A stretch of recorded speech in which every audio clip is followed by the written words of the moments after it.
But first, a most unusual lesson for corporate executives, how a classical music conductor is teaching business leadership.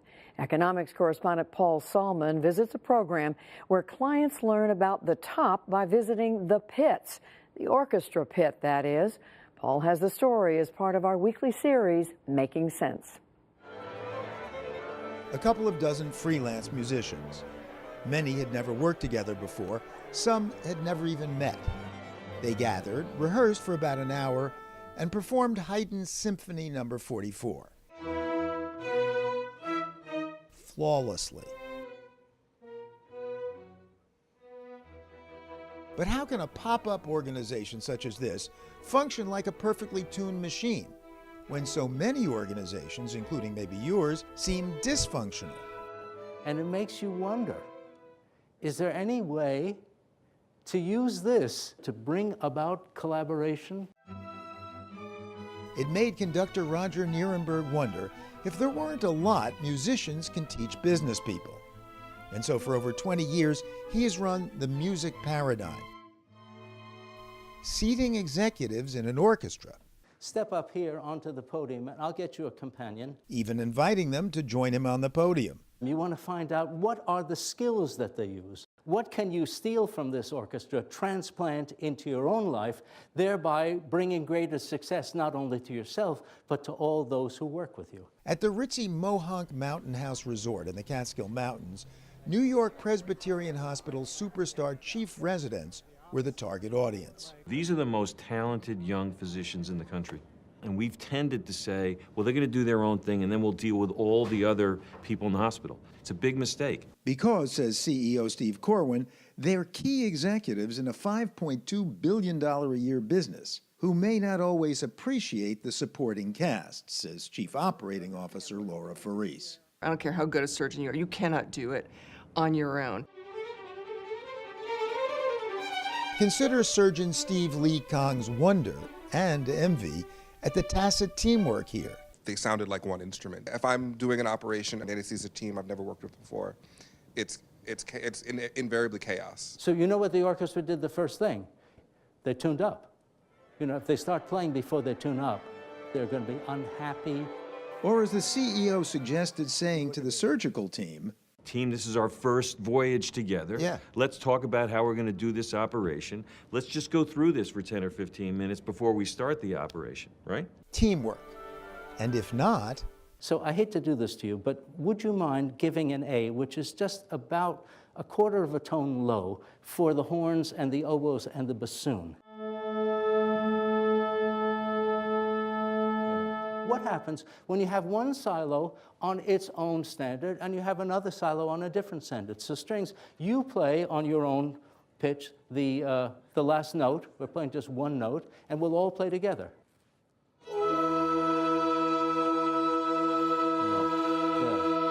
You recognize the sound of a high school orchestra?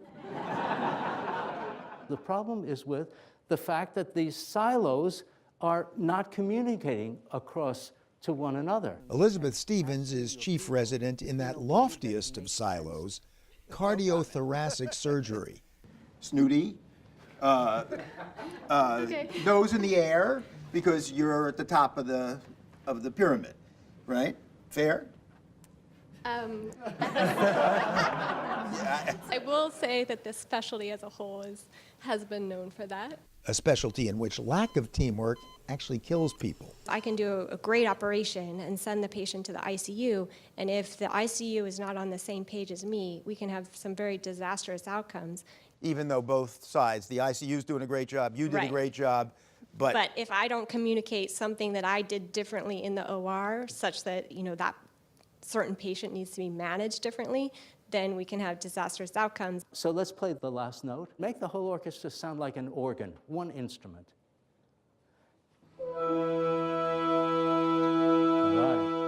Right. But wait a second, objected anesthesiologist Layla May Pang. Yes, please. Your situation is a little bit different than our situation. I'll bet it is. You've started with people in your orchestra who are basically at the same level. We're have an organization where we have people at multiple levels. How do you get all of these levels to work together? I know that there are strong players in the orchestra. I know that there are weak players in the orchestra. So what I try to do is I try to get those people to collaborate. But one of the lessons, how the leader can overdo it. They will play it beautifully because I will make them play it beautifully. By micromanaging, for example.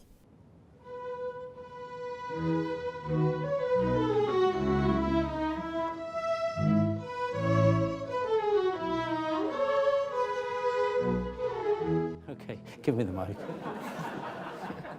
How'd the orchestra sound? Sorry guys, not very good. Okay, Little what was wrong? I heard all the right notes. Well, if I hate to put the blame on you, but I think maybe you were really paying attention to detail, but not communicating anything helpful to us. Or just not paying attention to those under you. Your eyes were kind of just roving around, and the conducting just seemed a little bit disconnected from anything we were doing musically. And I actually saw over here some people looking really nervous and some jittery legs. But one leadership mistake in particular really got to the docs. If I said, now make it really beautiful, they have no idea what I'm asking for. A lot of times we leaders are sloppy about that. Or vague, Dr. Julia Iashura admitted, when she instructs her hospital staff on patient care. Take care of the patient well, or, do a good job. Or play beautifully. Play beautifully, instead of saying, do you understand how we're going to treat this person's X? Do you understand the diagnosis? How many of you think after this that you have fallen short in communicating with people who are on your teams? How many? Literally everybody? Even though they do have techniques in place, says ophthalmology director Royce Chen. We're always talking about like huddles and things like that. I think I tend to resist huddles because sometimes they seem like they're just another thing you have to do. What are you going to do, or might you do differently in the huddle now? So first I would say that I will commit to having a huddle, which is, I think, the first step. Okay. That's a big concession? That is a big concession, because I think oftentimes we just think it's an extra thing to do on a list of 1,000 things to do. We tend to manage top down. Again, the chief executives. So the residents get the message. The hospital says you want to do the huddles. Oh, God, what is this about? What do they know? So when one of our doctors today said, I'm going to do that huddle, because that huddle now is going to include everyone in that clinic, that was gold.